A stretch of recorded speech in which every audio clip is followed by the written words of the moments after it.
Blake Lively, amazing or apocalyptic? So I gotta look up that writer and see what they think about that now. I'm sure they'll still think it was apocalyptic. Hello Vogue, I'm Blake Lively and this is my life and looks. Here we go. Aha. Okay, so this is Sisterhood of the Traveling Pants. This is my first job. I was 16 years old here. I played a soccer player.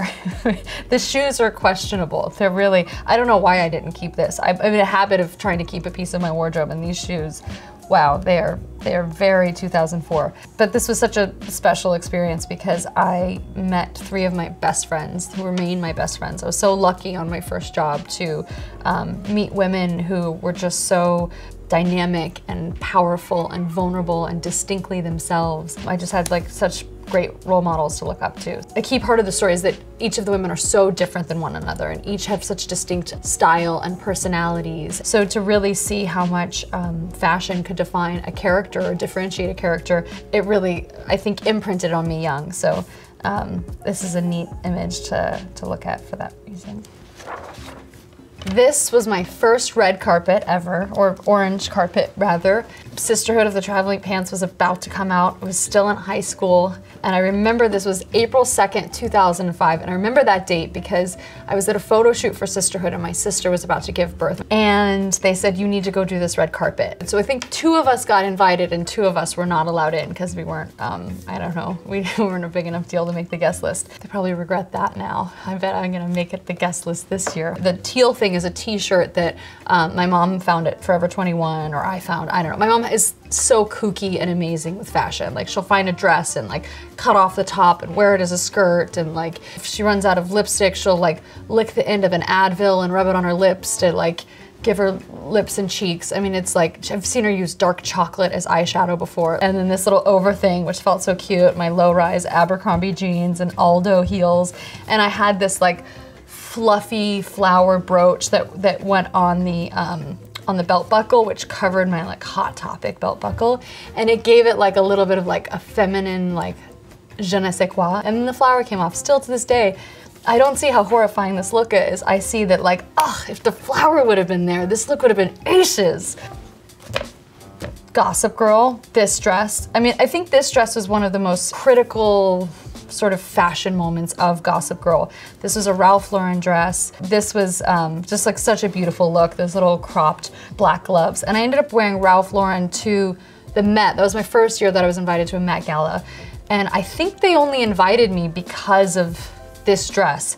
And I even wore croc gloves there because it was like such a sweet look. But that show, Eric Damon, our costume designer, was just so spectacular and inventive. And he really took that idea to the next level of like characters really having a look. Like they were almost like caricatures of themselves. They had such distinct look and fashion. And I just find that so inspiring. To this day, I bring that with me to every character. The impact of the fashion on that show was greater than anything else, greater than the storytelling, greater than the characters, and it definitely changed my life.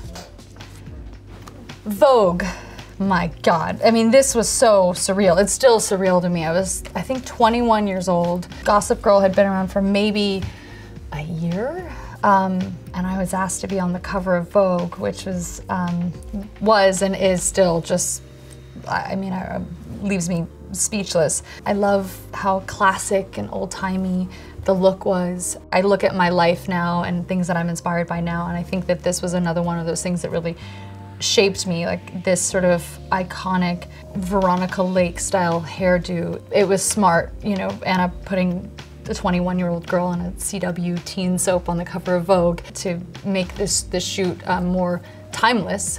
I Googled this photo today because I was trying to remember what year this was taken. And the headline said, Blake Lively, amazing or apocalyptic? I gotta look up that writer and see what they think about that now. I'm sure they'll still think it was apocalyptic. Next.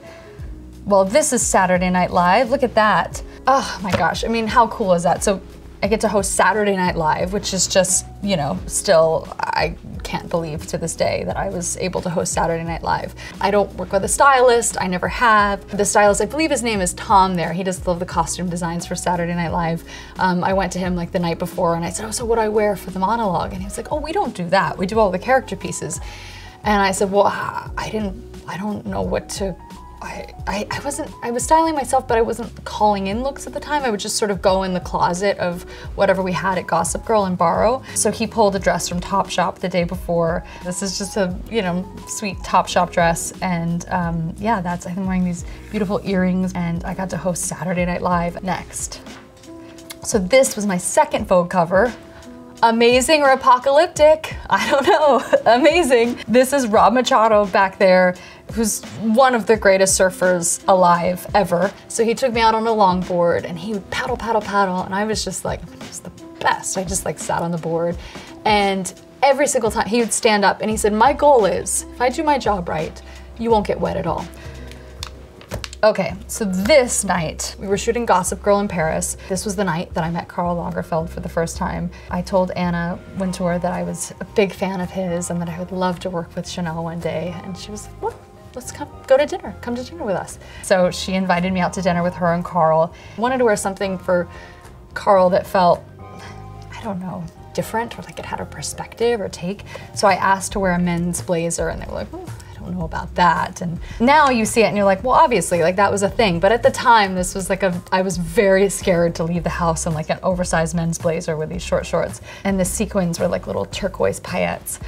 It was amazing. And I had a vintage Chanel purse that I had found at like some thrift store in New Orleans. He was so great and he was like, let's go get eclairs. So he took me out to Café de Flore and we got eclairs. We rode around Paris in like a convertible Bentley. This sounds so surreal.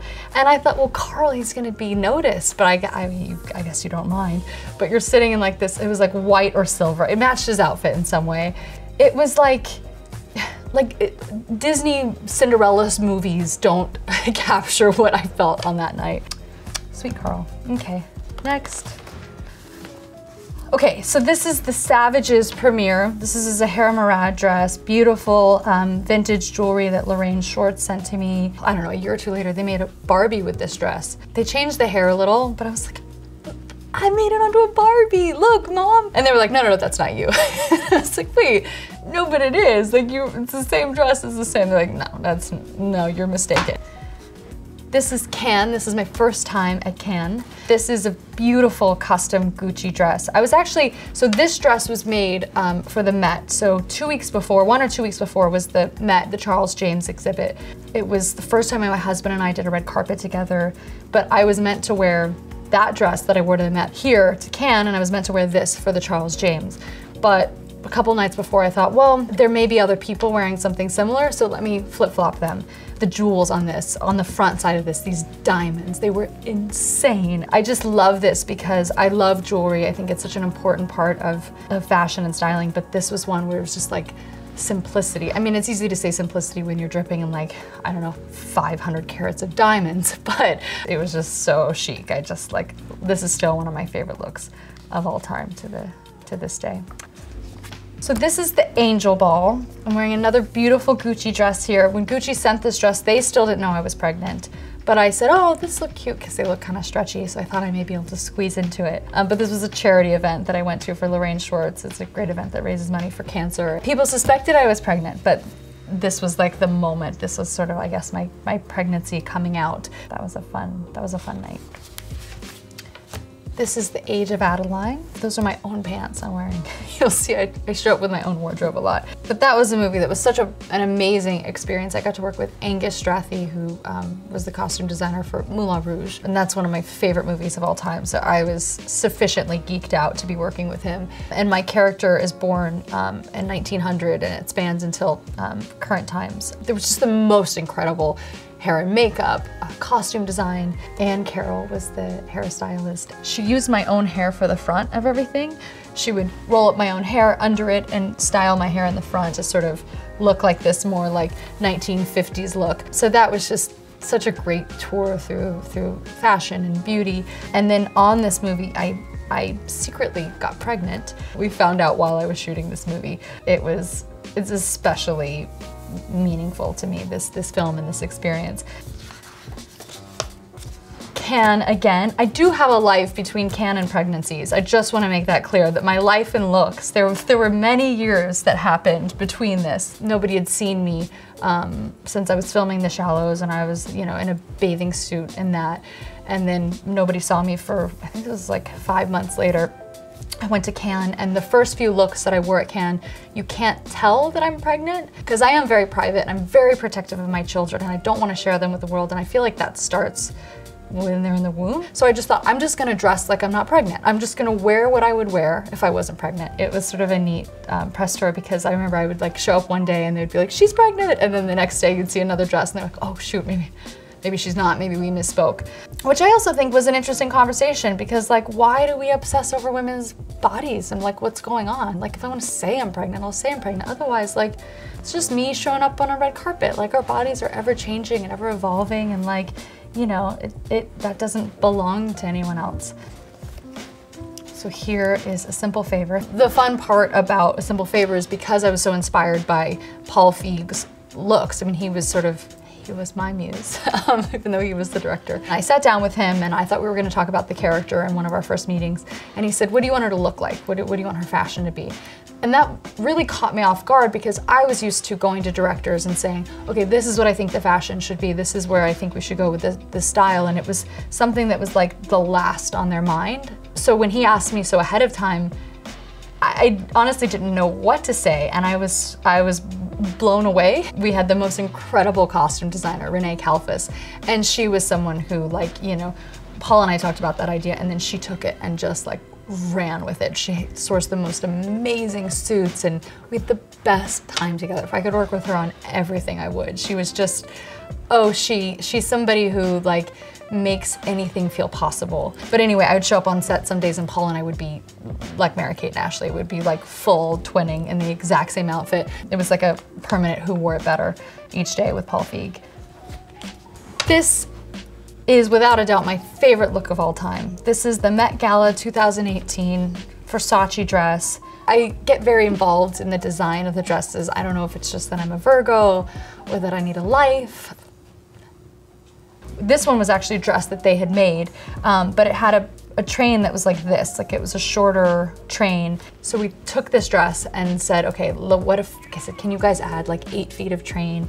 Can you add beading on the inside? This had ruching in the middle, which kind of looked like it was too tight and like pulling at the hips. So I was like, we need to pick up that pattern here as well, so that it looks like a part of the dress. And this was just a headpiece that Lorraine made with these brown diamonds and brass. It wasn't even gold, it was brass, because we were just like making, it was like bendable, like hardware store brass. These earrings she made like the night before. She took these giant emeralds and stuck it on one of her sister Ophira's like shield gold earrings, and she stuck an emerald on top. So it was very like makeshift. Christian Louboutin made the most beautiful shoes. I just love this look so much. I just thought it was just so striking. It's something that when my kids are like, you know, giving me attitude, I'm like, this is your mom, like, come on. I'm an actual, I'd like try to tell them that I'm real life royalty and that they're lucky that I'm raising them. They don't buy it, they don't believe it. This was such a special night, and I'm matching the carpet, and this has become a thing. I did an Instagram post where I said, when the carpet matches the Blakes instead of the drapes. But it's just been a crazy thing every year where I match the carpet. This year I'm actually hosting, and I went to Anna beforehand and I said, Anna, there's a lot of pressure. I really need to match the carpet this year because we've set a precedent. But somehow, I don't know, I just intuit, whoever this carpet designer and I am, we're soulmates because we intuit the same thing. There was a Versace look I wore with gold and blue feathers matching the carpet. But yeah, always matching the carpet. Not this year though. Oh, I feel like I hadn't been on a red carpet in a while. Look at my cute little Pikachu nails by Elle Gerstein. She did these little like Pokemon balls on my nails. I was pregnant and I couldn't hide it any longer.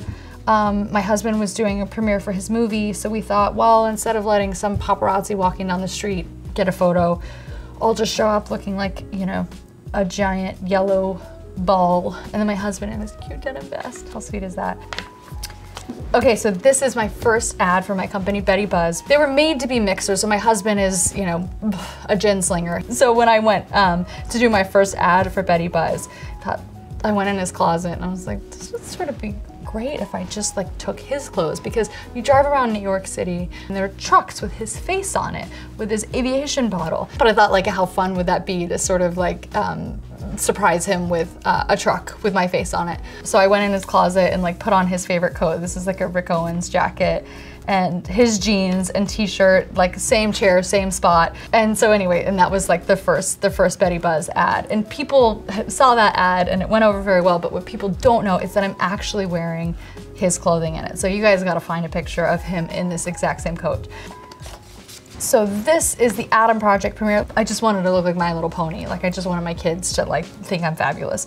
And you know, Versace sure enough had this. But I wanted it to skew a bit more, I don't know, 60s, 70s feeling. So with the hair and like the wooden jewels, like I just wanted it to feel like slightly like more bohemian. And I couldn't decide between these insane yellow diamonds and these lavender jade circles, which is what I thought I would wear. I was like, oh, why don't I wear both? So I ended up layering the two. I always like to do strange things with the styling. This was the Gem Awards, which is why, if you look closely right here, you'll see I have like a giant, I don't know, it's like the heart of the ocean, sewn onto my dress, this yellow diamond. And Lorraine made these earrings that morning because I was like, I want to do yellow diamonds with black jackets. She had this great idea to mix it with nude diamonds as well and do different like shapes around it. And I said, can you just have a spare yellow diamond you can just give to me, just to borrow and to sew onto the dress. So I am in that car with a needle and thread, and I am sewing this yellow diamond onto my dress, just praying that this thing doesn't come up. And then literally like leaving the event, they're like, well, you need to give it back to us. I was like, it's sewn to the dress. They were like, here's a knife. Like sitting there, cutting this diamond off. This is a beautiful Sergio Hudson dress. I, you know, saw his beautiful designs for the first time at the inauguration, and his taste and his design is so impeccable because it's classic, yet it still feels inspired. Like, Sergio at me. I don't even know what that means. I just feel like that's something the kids are saying these days. What an honor to get to host and to wear this dress. Versace turned it out. But rather than looking at fashion from the Gilded Age, I wanted to look at architecture. New York has been such a critical part of who I am. It's the place I choose to live.